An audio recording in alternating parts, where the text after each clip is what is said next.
So you just finished decorating your home and you feel like there's something that is just not hitting. Every Pinterest board you use, every mood board you found on Instagram is just not adhering to the vision that you had in mind, and you just feel like your home decor is completely off. Hi guys, my name is Zuman. Welcome back to my channel, New Inside Art. Today we are going to talk about why the interior design and the home decor in your house is just not hitting. So in this video, I'm going to get into some things, okay? I'm going to talk about why your home decor feels off and what you can do in order to adjust it and turn it back on. So the first thing I want to talk about is the scale and proportion problem. We as home decor fanatics, we as people who have that vision in mind, and in the end, we end up overestimating or underestimating your entire house. And by this, I mean we have way too much influence nowadays. Like I feel like we are constantly being influenced by, all the social media apps, Instagram, Pinterest, all that. And these external factors make you think that you can do some things when in reality you actually can't. Not enough people focus on what is real in front of you. And the scale and proportion of your home is ultimately the biggest reason why a lot of people don't have a good home decor. They think their space is big enough to have that big freaking couch, or they think they can fit all the furniture in the world in a small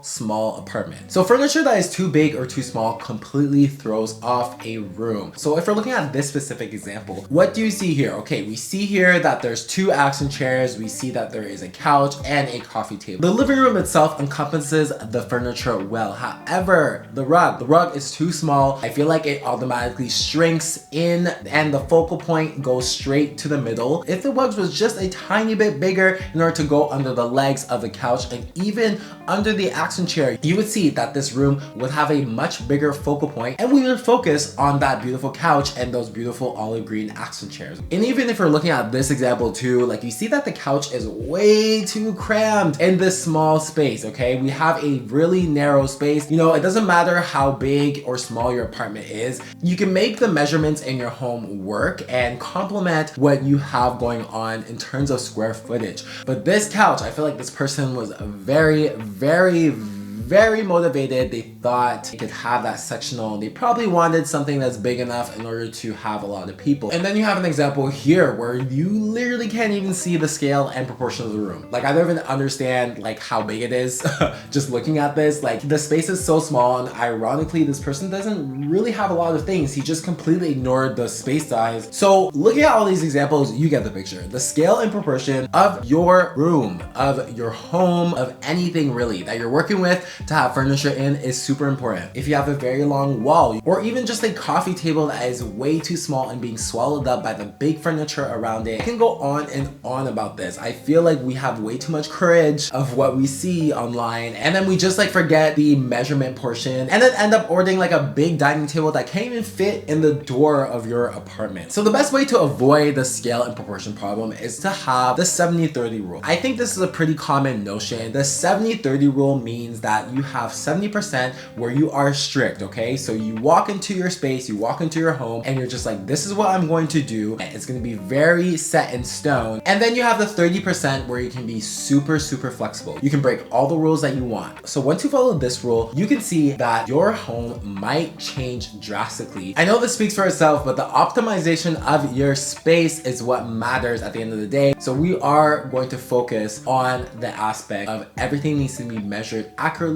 and proportionally for your home decor to look A1. Okay, so another reason why people get so disappointed with their home decor or their interior design is that there are so many lighting layers that are missing. Lighting is everything. You can have the most beautiful home, but if it is not illuminated in a way that can highlight, those accents, those furniture, the corners of your space, you're just left with a storm over your head that never clears, you never see the daylight, and you're just sad all the time. We look at photo inspos on the internet and we automatically think that this type of design can work into our space, but in the end it actually doesn't, because a lot of the times these photos are edited, they are digitalized in a way for it to look staged in the most perfect lighting section, the most perfect angle. So lighting is very crucial in my opinion. So if you're only relying on that overhead lighting that just came with the house, you already lost, okay? Your home decor is gonna completely be off. I know we hate rules, we're in 2025, you can do whatever you want with your house, yada yada yada. However, However, I think this rule actually applies, and I kind of think that like it's something that's more common sense. So you have the 3 different types of lighting that you should have in your home. We have the ambient lighting, we have the task lighting, and we have the accent lighting. The ambient lighting is actually my favorite because this is very functional and also decorative at the same time, so you can have fun with it. The corners, the furniture, it highlights pretty much everything. You can use it for pretty much anything, honestly. It doesn't have to be super functional, it doesn't have to be super decorative. It can be either or, and you can work around, you can play around it. So you can have sconces, you can have lamps, you can have funky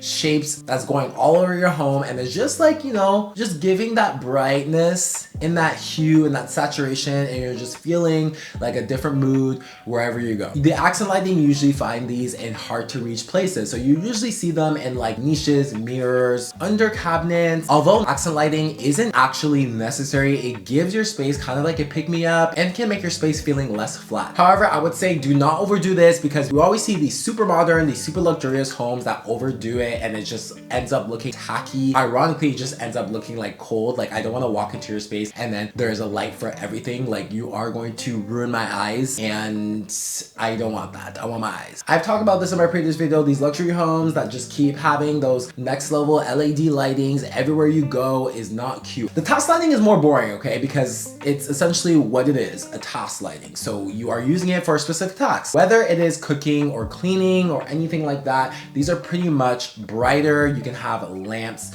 they have overhead pendant lights. Yes, you can leave that overhead pendant light that came with the house. Those flush mounted boob lights, okay, I talk much smack about them, but sometimes they work. They work in hard to reach places, but if you only have that in your home, I just gave you a bunch of other alternatives in order to make your space better than just having that booby light, okay? So in conclusion, we would have an initial idea when purchasing a light, right? Whether we want it to be decorative, whether if you want it to highlight a certain area or certain furniture of your home, you have to kind of keep that in mind. So coming in at number 3, we have no cohesive color story. There's a way to do maximalism. There is a way to apply so many colors in your home, whether it's paint, furniture, all that. If you're not doing it right, you are going to be left with something that looks like a big rainbow vomit, and we want to avoid that, okay? So I am going to tell you about the color noise that is probably super loud in your space and you don't even know about it. If we're looking at this example here, like, I don't even know what's going on really. What is the color? What is the focal point? We have a rug in front, we have another rug on the side, we have a bed, we have a few artwork pieces that are all over the place, and it's just, I can't really tell what's going on. Like, I don't know what they're trying to say, or even here, like, I really can't tell what's going on here, because like, it's your favorite color, blue, turquoise, both. This person really liked a shade of color and decided to go all out, which is fine, but there is no accurate description of how you can explain your space. If you're gonna have to explain your space super in depth, then it's probably not the best setting, because I feel like it should be very easy to explain and kind of like a see for yourself thing. So this right here is actually good because the color scheme acts as a unit over a neutral base. So like, as long as you have a neutral foundation for your color, what you add on top won't really matter if you want it to be super maximalist or just like have those random pops of color. You want that bold effect, but you don't know what shades in order to put cohesive with each other. And this is another good example of how this person applied color correctly, okay? Although the purple ceiling, it is a bold statement, you also have many other bold statements that are working together. The walls remained white, and that gave them the ability to add color on top of it. I feel like if they were to paint the walls a different color, like the ceiling, it probably wouldn't have worked. You need to stop vomiting the rainbows all over your apartment, all over your house, because it does no justice. Storytelling is very important, and those colors that you pick, what do these colors tell me about your childhood, your personality, your kinks? When colors are applied with the flow, you are left with a beautiful, unique design that no one can really replicate because it's coming from you. So next reason why your home decor might feel off: flat textures. And flat textures equals flat vibe immediately. the all wood cabins, the industrial lofts with only metal accents, the large suburban homes with only marble flooring or marble countertops. So this person is obviously obsessed with one material, probably their favorite, but they only had one angle. All these materials are fine, but you can see how easily it can be absolutely like it's giving zero vibe or effort to the space when you are looking at it. To fix this, always mix. Always mix the materials that you have. Even if you have a base, even if you live in that all wood cabinet, you want to go with the cottagey feel. You can have other layers in between. You may have wood, you may have linen, you may have metal glass, so the room has depth and coziness. These all work cohesively together. You get the picture, so there is no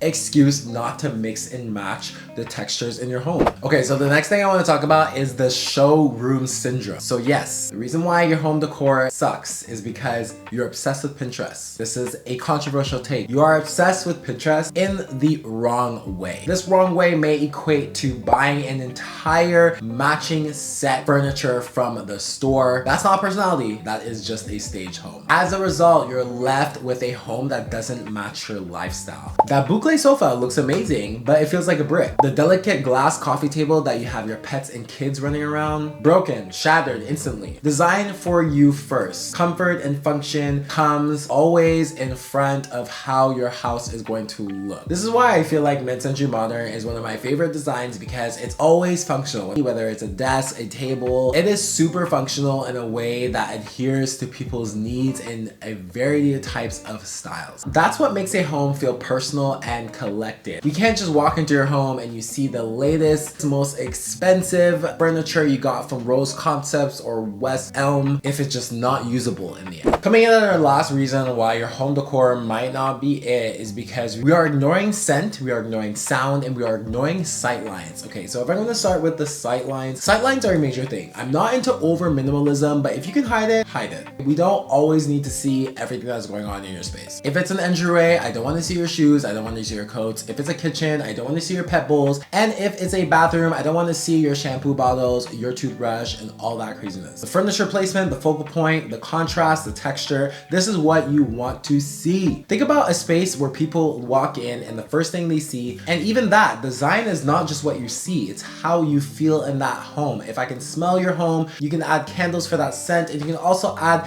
diffusers and a different playlist in order to have, you know, a set motion of your home decor. And when it comes down to home decor, interior design, we want to have the full sensory experience, okay? Your home wants to smell nice, you want to have good music playing, having those vinyls actually be played and not only being used for decor, because I feel like we're seeing a lot of that now. People are just putting vinyls in their home for decor, but do they actually play it? Do they run it back? Do they have a vinyl record? We don't know. These are very much the three things that people overlook because we're so focused, we are in that aesthetic trap, and we're forgetting about the tangible stuff. The things that actually makes us want to live in the space long term and not just try to show off to people on the internet. Highlight your statement pieces, use your furniture, have your colors, be as personally intentional as you can be.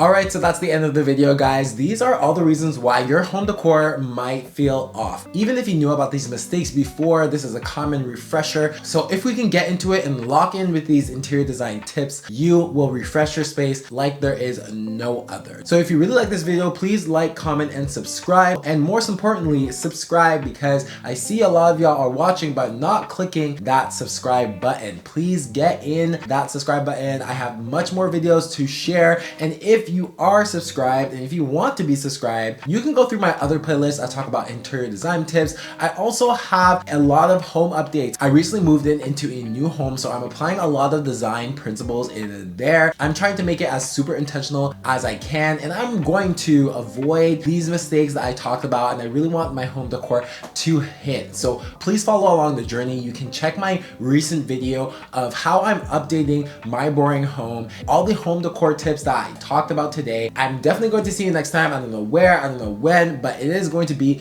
at another video because I know you just clicked that subscribe button, and we're just gonna keep the channel going and we're gonna grow together. Bye.